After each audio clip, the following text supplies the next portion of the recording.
السلام علیکم ورحمت الله وبرکاتہ. په نننۍ ویډیو کې به تاسو ته یو داسې اپلیکیشن خیم چې تاسو به د یو کلیک سره تاسو چې څنګه هم تاسو تصویر کم رقم تصویر هم تاسو ووړئ هغه شان تصویر تاسو په یو کلیک سره جوړولی شئ.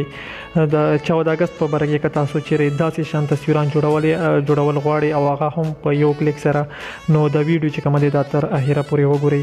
خو د دې نه مخکې زه تاسو ته درخواست کوم چې پلیز د ویډیو تر اخره پورې وګورئ او ویډیو لایک او کمنټ پې وکړئ. او که تاسو چیرې تر اوسه پورې زموږ د پشتو فوټو ایډیټینګ یوټیوب چینل نه وي سبسکرایب کړی، نو د ویډیو لاندې به تاسو ته د سبسکرایب بټن ښکاري، په هغه سبسکرایب باندې به تاسو کلیک وکړئ. په خوا کې به درته د ګنټۍ نشان راشي، په هغه باندې به هم کلیک وکړئ چې زموږ هر یو ویډیو د ټولو نه مخکې تاسو ته رسي. که تاسو چیرې داسې شان ویډیو تصویران جوړول غواړئ په هغه خپل موبایل کې، نو د ویډیو تر اخره پورې وګورئ او تاسو به یو کلیک سره خپل تصویر داسې تصویر جوړولی شئ.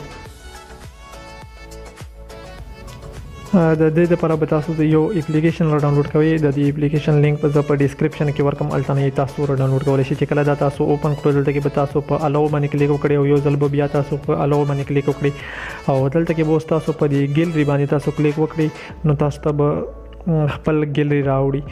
نو دا تاسو ته سر کې په سیټ کې تاسو ته 3 ډاټ ښکاري. که تاسو چیرې په دې 3 ډاټ باندې کلیک وکړئ، نو دلته کې به تاسو ته بیا فوټو راشي او بعضې موبایل کې تاسو دلته کې البم هم راوړي، ګیلري هم راوړي. تاسو چې کله په هغه باندې کلیک وکړئ، نو تاسو ته به خپله ګیلري راوړي. هلته نه بیا تاسو تصویر سلیکټ کولی شئ. خو زه چونکې تاسو ته د زده کړې لپاره زه دا یو تصویر سلیکټ کوم چې کله تاسو په تصویر باندې کلیک وکړئ او تاسو ته اوس ښکته وګورئ، تاسو ته په دې سایډ کې د تیر نشان ښکاري. په دې تیر نشان باندې به تاسو کلیک وکړئ، نو تاسو ګورئ په فریم کې تاسو والا تصویر رالو. په یو کلیک سره د تاسو تصویر جوړېدلی شي. اول سر کې تاسو ته پیپ فریم لیکل شوی دی. په دې پیپ فریم باندې چې کله تاسو کلیک وکړئ، نو دلته کې تاسو ته دنیا بالا سټایلونه راوړي چې کم سټایل کې هم تاسو خپل عکس جوړول غواړئ، خپل تصویر کم رقم هم جوړول غواړئ، د کې تاسو ته سټایلونه درکړي دي. نو هغه شان تاسو په یو کلیک سره په هغه باندې صرف تاسو کلیک وکړئ، د تاسو عکس په هغه شانې جوړ شي څنګه چې تاسو ته دلته کې ښکاري. زه تاسو ته خیر دپاره زه دا یو سلیکټ کوم، نو چې د په ده باندې کلیک وکړو نو د مونږ تصویر ګورئ دلته ته رالو. او مونږ چې کوم فرنٹ تصویر چې کوم دی نو دا صحیح نه دی، نو دا به تاسو داسې طریقې سره لږ معمولي شان ورکوټه کې او دلته کې به بیا داسې طریقې سره ولګوئ.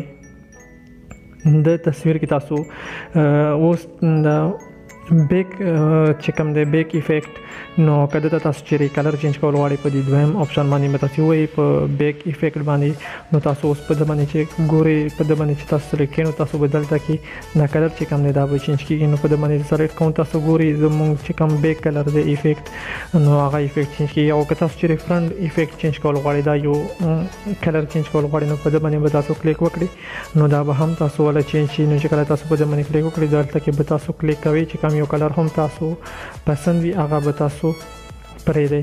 او تاسو به دلته راشئ، که دلته کې تاسو د لیکلو نه سوا نور څه لیکل غواړئ په دې ایډیټ ټیکسټ باندې به تاسو کلیک وکړئ. دلته کې تاسو لیکل هم کولی شئ. ټایپ هیر باندې به تاسو کلیک وکړئ او دلته کې چې تاسو څه هم لیکي هغه تاسو لیکلی شئ. مثال کې په طور پر زه دلته کې لیکم پشتو فوټو ایډیټینګ، تاسو چې څه هم لیکي هغه دلته کې تاسو لیکلی شئ. تاسو ته صرف د زده کړې دپاره پشتو فوټو ایډیټینګ لیکم او د ویډیو تر اخره پورې وګورئ، نو تاسو به پرې مکمل پوه شئ. چې کله تاسو دلته کې څه هم لیکي، چې کله تاسو ولیکل په دې ټیک مارک باندې به تاسو کلیک وکړئ، بره چې تاسو ته کوم ټیک مارک نشان ښکاري، نو ګورئ زموږ لیکل چې کوم دی هغه داسې سټایل کې راولو. که دلته تاسو سټایل چینج کول غواړئ، نو دا ګورئ ډبل ای چې کومه دی فونټ سټایل، دلته فونټ سټایل هم تاسو چینج کولی شئ چې کوم رقم سټایل کې تاسو لیکل کول غواړئ. او بل دی کالر، فونټ کالر چې کوم کلر هم تاسو دلته ورکول غواړئ لیکلو ته هغه هم تاسو ورکولی شئ. د دې اپلیکیشن نوم دی پاک انډیپینډنس ډے. نو دا به تاسو که پلی سټور کې سرچ کې په اول نمبر باندې به تاسو ته راشي، هلته نه هم تاسو ډاونلوډ کولی شئ. او که هلته نه تاسو نه ډاونلوډ کړئ، نو تاسو ته زه د دې لینک په ډسکرپشن کې ورکوم، په د ډسکرپشن نه هم تاسو ډاونلوډ کولی شئ.